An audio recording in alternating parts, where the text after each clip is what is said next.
नमस्कार, जोहार। झारखंड का एकमात्र सरकारी न्यूज चैनल क्लीन न्यूज में आपका स्वागत है। समस्या किसान से जुड़ा हो या हो पारा शिक्षकों का मुद्दा, हर खबर पर होगी हमारी पैनी नजर। सभी खबर सिलेक्टेड और काम की है, तो वीडियो के अंत तक बने रहें।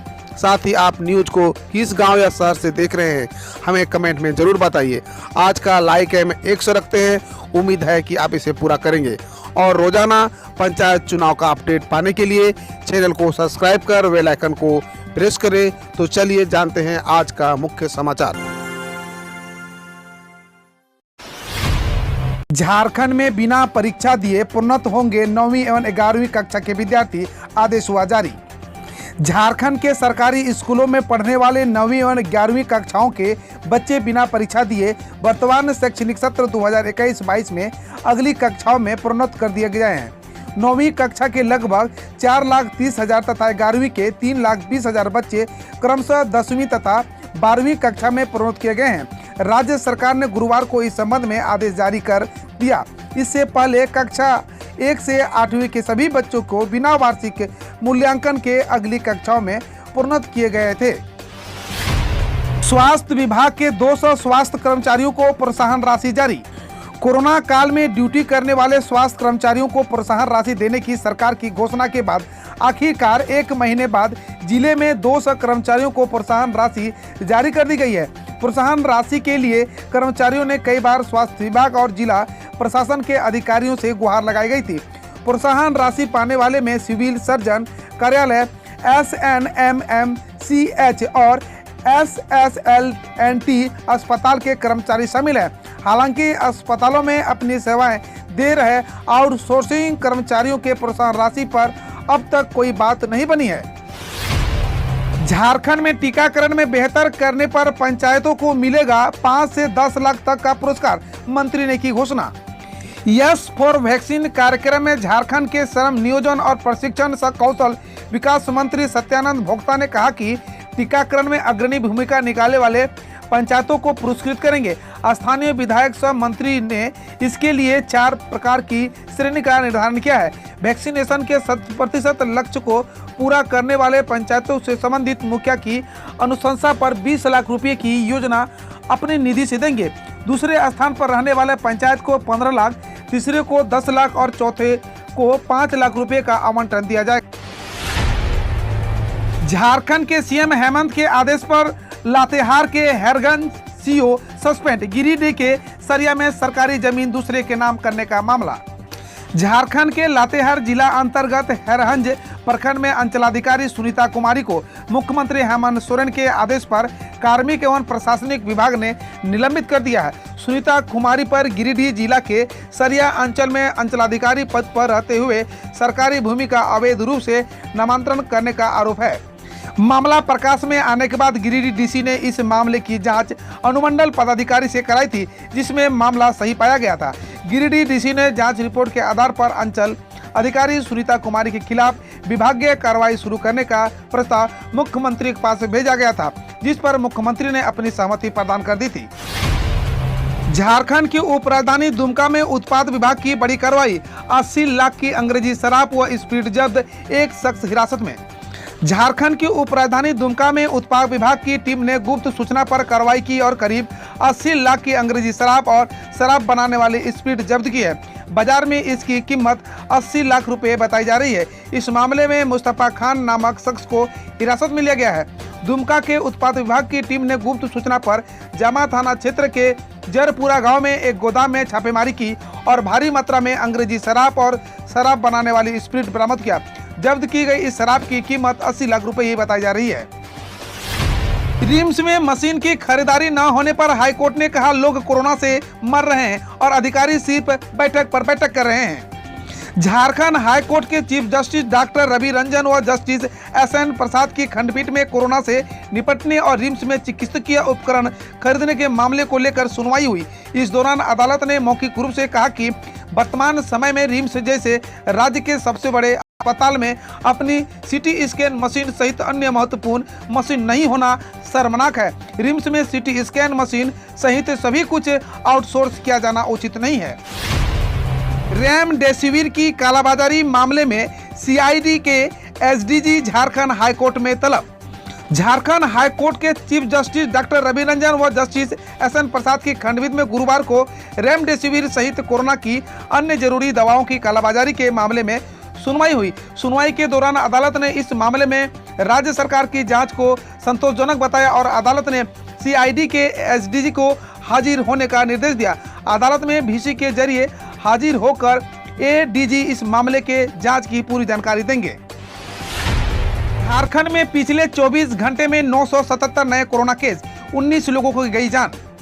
कोरोना की दूसरी लहर का सामना कर रही झारखंड के लिए एक अच्छी खबर है। सूबे में कोरोना के मामलों में कमी देखी जा रही है। स्वास्थ्य विभाग द्वारा जारी ताजा आंकड़ों के मुताबिक राज्य में पिछले 24 घंटे में 977 नए कोरोना पॉजिटिव केस मिले हैं। 2403 मरीजों ने दी थी कोरोना की मात देने में सफलता हासिल की थी। कल 19 लोगों की मौत कोरोना संक्रमण की वजह से हो गई है। रांची जिले में पिछले 24 घंटे में 120 नए कोरोना केस मिले हैं। लगातार बारिश से नदियों का बढ़ा जलस्तर, कई घरों में घुसा बाढ़ का पानी, बाजार और सड़क पर छाया सन्नाटा। यास चक्रवात के प्रभाव से लगातार हो रही बारिश के कारण तकरीबन पूरा झारखंड भारी बारिश से प्रभावित हुआ। चक्रधरपुर में संजय व विजय नदी, चाईबासा के जगन्नाथपुर स्थित बलियाडी, मोंगरा देव नदी, बैतरनी कंगीरा नदी और लातेहार के तुबेत नदी का जलस्तर काफी बढ़ गया। वहीं बोकारो के जैना मोड़ में भारी बारिश व तेज हवा के कारण बीच सड़क पर विशालकाय पेड़ गिर जाने से रोड पर लोगों की आवाजाही बंद हो गई। इधर लगातार बारिश की वजह से सड़क और बाजार में सन्नाटा पसर गया है। कई क्षेत्रों में खेतों में भी अत्यधिक पानी भर गया है। हॉर्स ट्रेडिंग केस में पूर्व मुख्यमंत्री रघुवर दास भी बनाए गए अभियुक्त। हेमंत सरकार से बोले जांच से डरता नहीं। राज्यसभा चुनाव 2016 से जुड़े हॉर्स ट्रेडिंग मामले में जगन्नाथपुर थाना में दर्ज केस में पूर्व मुख्यमंत्री रघुवर दास भी अप्राथमिक अभियुक्त बनाए गए हैं। केस में प्राथमिक अभियुक्त पूर्व में सिर्फ तत्कालीन एडीजी अनुराग गुप्ता और मुख्यमंत्री के तत्कालीन प्रेस सलाहकार अजय कुमार को बनाया गया था। गृह विभाग ने इससे संबंधित आदेश जारी कर दिया था। मामले में एडीजी सीआईडी अनिल पाल्टा के निर्देश पर एसएसपी सुरेंद्र कुमार झा ने गृह विभाग को पत्र लिखा था। इसमें बताया गया था कि एडीजी सीआईडी द्वारा केस में एक समीक्षात्मक प्रतिवेदन निर्गत किया गया है, जिसमें इस केस में भ्रष्टाचार निवारण अधिनियम संशोधित की गई प्रासंगिक धाराओं के सुनिश्चित कराने एवं अनुराग गुप्ता, अजय कुमार एवं रघुवर दास के विरुद्ध भ्रष्टाचार निवारण अधिनियम के तहत अनुसंधान करने के लिए अनुमति प्राप्त करने का निर्देश दिया गया है। यास ने छोड़ा तबाही का मंजर, कल झारखंड में भी बवंडर, बंगाल और ओडिशा में हालत भयंकर। चक्रवाती तूफान यास अपने पीछे पश्चिम बंगाल और ओडिशा में भीषण तबाही छोड़ गया है। यास का मतलब निराशा होता है और समाज तबाही का मंजर देखकर कहीं न कहीं मन में निराशा दिखती है।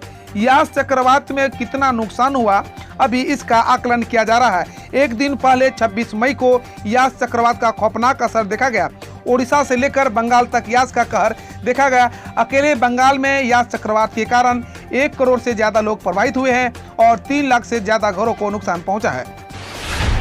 झारखंड मुक्ति मोर्चा ने भाजपा को धमकाया, मुंह बंद रखें नहीं तो बीजेपी नेताओं पर केस करेंगे। झारखंड मुक्ति मोर्चा ने एक बार फिर भाजपा के प्रदेश नेतृत्व को निशाने पर लिया है। बुधवार को महासचिव सुप्रियो भट्टाचार्य स्पष्ट चेतावनी दी है कि भाजपा का प्रदेश नेतृत्व वहम फैलाने और दुष्प्रचार से बाज आए, वरना आपदा प्रबंधन कानून के तहत कानूनी कार्रवाई करने के लिए राज्य सरकार और झारखंड मुक्ति मोर्चा को मजबूर होना पड़ेगा। झामुमो का कहना है कि मुख्यमंत्री हेमंत सोरेन ने कोरोना संक्रमण पर बेहतर प्रबंधन से नियंत्रण किया है। उनके कुशल प्रबंधन की देश भर में सराहना हो रही है और भाजपा इससे विचलित हो गई है और उनके खिलाफ दुष्प्रचार में जुट गई है। अब खबर देश विदेश और देश की विभिन्न योजनाओं से। चक्रवात यास के कारण ओडिशा में 3 की मौत, खतरे के निशान से ऊपर बह रही है बैतरनी नदी। अधिकारी ने बताया कि ओडिशा में चक्रवात यास के कारण कम से कम 3 लोगों की मौत हो गई और अनंतपुर व अखुआपाड़ा में बैतरनी नदी खतरे के निशान से ऊपर बह रही है। विशेष राहत कमिश्नर पीके जेना के अनुसार चक्रवात अब ओडिशा से बाहर जा चुका है। मुख्यमंत्री नवीन पटनायक ने प्रभावित इलाकों का हवाई सर्वेक्षण किया। पश्चिम बंगाल में जुलाई अंत में 12वीं व अगस्त मध्य में होगी 10वीं की कक्षा की बोर्ड परीक्षा। पश्चिम बंगाल की मुख्यमंत्री ममता बनर्जी ने गुरुवार को कहा कि कोविड-19 संबंधी सभी नियमों का पालन करते हुए राज्य में जुलाई अंत में 12वीं कक्षा अगस्त मध्य में 10वीं कक्षा की बोर्ड परीक्षाएं होंगी। उन्होंने कहा कि दोनों बोर्ड की परीक्षाएं केवल अनिवार्य विषयों के लिए होगी। बकौल बनर्जी परीक्षाएं छात्र के स्कूल परिषद में आयोजित होंगी। भारत में जल्द शुरू होगा बच्चों पर कोविड-19 वैक्सीन का परीक्षण, सीतारमण ने बताया। वित्त मंत्री निर्मला सीतारमण ने गुरुवार को कहा कि भारत में जल्द ही बच्चों पर कोविड-19 वैक्सीन की परीक्षा शुरू होगी। सीतारमण ने दावा किया है कि इस समय दुनिया का कोई भी देश बच्चों को टीका नहीं दे रहा है। बच्चों के टीकाकरण पर WHO की कोई सिफारिश नहीं है। बकौल सीतारमण परीक्षणों के आधार पर डेटा उपलब्ध होने पर वैज्ञानिक फैसला लेंगे। कोरोना वैक्सीन से GST हटाने की संभावना नहीं, इस पर 28 मई को होगा फैसला। कोरोना की वैक्सीन पर GST हटाने की संभावना नहीं है। हालांकि मेडिकल ऑक्सीजन कंसेंट्रेटर और पल्स ऑक्सीमीटर जैसे आइटम्स के दरों में कटौती की जा सकती है। सूत्रों के मुताबिक काउंसिल के एजेंट में सिर्फ कोविड से जुड़े आइटम्स की GST दरों में ही कटौती की सिफारिश की गई है, लेकिन सबसे महत्वपूर्ण वैक्सीन इस लिस्ट में शामिल नहीं है। 28 मई को GST काउंसिलिंग की बैठक होने वाली है, जिसमें इस पर अंतिम फैसला होगा। कोविड की वैक्सीन की GST की दरों में कटौती की उम्मीद नहीं है। कोविड के वैक्सीन पर फिलहाल 5% की दर से GST लगती है। कोरोना के खिलाफ तेज होगी जंग। जून के दूसरे हफ्ते में लोगों के लिए उपलब्ध होगी स्पुतनिक 5 वैक्सीन। कोरोना महामारी के खिलाफ लड़ाई में तीसरे हथियार के रूप में इस्तेमाल के लिए मंजूरी दी गई रूस की स्पुतनिक 5 वैक्सीन जून के दूसरे हफ्ते से लोगों के लिए उपलब्ध रहेगी। यह जानकारी गुरुवार को अपोलो अस्पताल की तरफ से दी गई। अपोलो अस्पताल के एग्जीक्यूटिव वाइस चेयरपर्सन शोभानी कामनी ने बताया कि भारत की तरफ से जिस तीसरी कोरोना वैक्सीन स्पुतनिक 5 को इजाजत दी गई है, वह जून के दूसरे हफ्ते से देश भर की अपोलो अस्पताल में मिलेगी। नितिन गडकरी की पहल पर इस कंपनी ने बनाया ब्लैक फंगस के इलाज का इंजेक्शन, होगा सस्ता। ब्लैक फंगस इन्फेक्शन के इलाज के लिए वर्धा में जेनेटिक लाइफ साइंसेस ने M14B इम्यूलेशन इंजेक्शन का उत्पादन शुरू किया है। अब तक भारत में एक ही कंपनी इसका उत्पादन करती थी। सोमवार से इस इंजेक्शन का वितरण शुरू होगा, जिसकी कीमत 1200 रुपये होगी। अभी यह इंजेक्शन 7000 रुपये में मिल रहा है। इसे पूरे प्रोजेक्ट में केंद्रीय मंत्री नितिन गडकरी मदद कर रहे थे। इससे पहले कंपनी रेमडेसिविर इंजेक्शन का भी उत्पादन शुरू कर चुकी है। तेल के दाम फिर बढ़े। मुंबई में 100 रुपया हुआ पेट्रोल। महाराष्ट्र, राजस्थान और मध्य प्रदेश के कुछ अन्य शहरों में 100 रुपये प्रति लीटर का आंकड़ा पहले ही टूट चुका है। प्रीमियम पेट्रोल की कीमतें पिछले कुछ महीने से 100 रुपये प्रति लीटर से ज्यादा हो गई है। Petrol diesel price. देश में पेट्रोल और डीजल की कीमतों में इस महीने यानी 4 मई के बाद कल 14वीं बार बढ़ोतरी दर्ज की गई। राजधानी दिल्ली में पेट्रोल की कीमत 24 पैसे और डीजल की कीमत 29 पैसे प्रति लीटर बढ़ गई है। इससे एक दिन पहले कोई बढ़ोतरी नहीं हुई थी। कल दिल्ली में 1 लीटर पेट्रोल की कीमत 93.68 रुपये और 1 लीटर डीजल की कीमत 84 रुपये 61 पैसे पहुँच गई। वहीं मुंबई में पेट्रोल 100 रुपये प्रति लीटर तक पहुँच गया है। उत्तर प्रदेश में पहली से 8वीं तक की कक्षाओं के संबंध में हो सकती है बड़ी घोषणा। बोर्ड परीक्षा पर दिया यह बयान। देश के मौजूदा हालातों और संक्रमण की तीसरी लहर को मद्देनजर रखते हुए बेसिक शिक्षा विभाग जल्द ही बड़ी घोषणा करने वाला है। सूत्रों से प्राप्त जानकारी के मुताबिक कक्षा पहली से लेकर 8वीं तक के पाठ्यक्रमों को ऑनलाइन पढ़ाने के विकल्प पर विचार किया जा रहा है। विभाग के अधिकारी का कहना है कि वैज्ञानिक और देश के प्रमुख चिकित्सा संस्थान कोरोना की तीसरी लहर जुलाई से सितंबर तक रहने और उसे बच्चों के लिए ज्यादा घातक होने की बात कर रहे हैं। ऐसे में विद्यालयों में ऑफलाइन कक्षा का संचालन करना जोखिम भरा हो सकता है। किलर ओलंपियन सुशील ने साथियों के साथ सागर की 30 से ज्यादा हड्डियां तोड़ दी थी। पौने घंटे तक हॉकी बैट और डंडे से बरसाते रहे। ओलंपियन सुशील कुमार समेत 20 से ज्यादा लोग जूनियर पहलवान सागर धनखड़ की पौने घंटे तक पिटाई करते रहे। आरोपी सागर पर बेसबॉल का बैट, हॉकी व डंडे बरसाते रहे और उन्होंने सागर धनखड़ की 30 से ज्यादा हड्डियां तोड़ दी। पुलिस को मिली पोस्टमार्टम रिपोर्ट से खुलासा हुआ है कि सागर को मल्टीपल फ्रैक्चर थे। उसकी सिर की कई हड्डियां टूटने व दिमाग में चोट लगने से मौत हुई थी। विदेश मंत्री एस जयशंकर ने कहा कि हमारी सरकार को खास तरीके से दिखाने का राजनीतिक प्रयास। विदेश मंत्री एस जयशंकर ने बुधवार को कहा कि भारत की मौजूदा सरकार को एक खास तरीके से चित्रित करने के लिए राजनीतिक प्रयास किया जा रहा है। उन्होंने कहा कि सरकार के बारे में एक मनगढ़ंत राजनीतिक कल्पना और उसके वास्तविक कामकाज में काफी अंतर है। हूवर इंस्टीट्यूट द्वारा प्रस्तुत भारत एक राजनीतिक साझेदारी के लिए अवसर और चुनौतियां विषय पर आयोजित चर्चा में बैटल ग्राउंड सत्र में पूर्व अमेरिकी राष्ट्रीय सुरक्षा सलाहकार जनरल HR मैकमास्टर के साथ बातचीत के दौरान जयशंकर ने कहा कि कोरोना के कारण भारत इस समय बहुत तनावपूर्ण दौर से गुजर रहा है। टोल प्लाजा पर 100 मीटर से लंबी हुई वाहनों की लाइन तो नहीं करनी पड़ेगी पेमेंट। भारतीय राष्ट्रीय राजमार्ग प्राधिकरण ने नेशनल हाईवे पर मौजूद टोल प्लाजा पर पीक आवर्स पर अब प्रति वाहन के हिसाब से मैक्सिमम 10 सेकंड का सर्विस टाइम सेट करने के लिए दिशा निर्देश जारी दिए हैं। इतना ही नहीं बल्कि अब टोल प्लाजा पर 100 मीटर से ज्यादा लंबी वाहनों की लाइन लगने की अनुमति नहीं होगी। खास बात यह है कि अगर वाहनों की लाइन 100 मीटर से ज्यादा हो जाएगी तो वाहनों को बिना टोल चुकाए ही जाने की अनुमति दे दी जाएगी। यह कदम उठाने के मकसद यातायात को बिना बाधित किए हुए सुचारू रूप से चलाए रखना है। स्वास्थ्य मंत्रालय बोला डरे नहीं, 2 अलग अलग वैक्सीन की डोज लेना भी सुरक्षित। अब मिक्स एंड मैच का ट्रायल पर नजर। भारत के सबसे बड़े सूबे उत्तर प्रदेश के सिद्धार्थनगर जिले में हाल ही में कोरोना टीका लगाने में गंभीर लापरवाही देखी गई। हालांकि जिस पर इतना बवाल हुआ, वास्तव में वह लापरवाही अच्छी बताई जा रही है। मसलन नीति आयोग के स्वास्थ्य सदस्य डॉक्टर BK पॉल ने एक मनुष्य के 2 अलग अलग डोज यानी एक कोविशील्ड और दूसरी कोवैक्सीन लगाने को बचाव किया। उन्होंने इसे महत्वपूर्ण मामला न बताते हुए कहा कि 2 बदलकर वैक्सीन लगवाने से इम्यूनिटी को अधिक फायदा।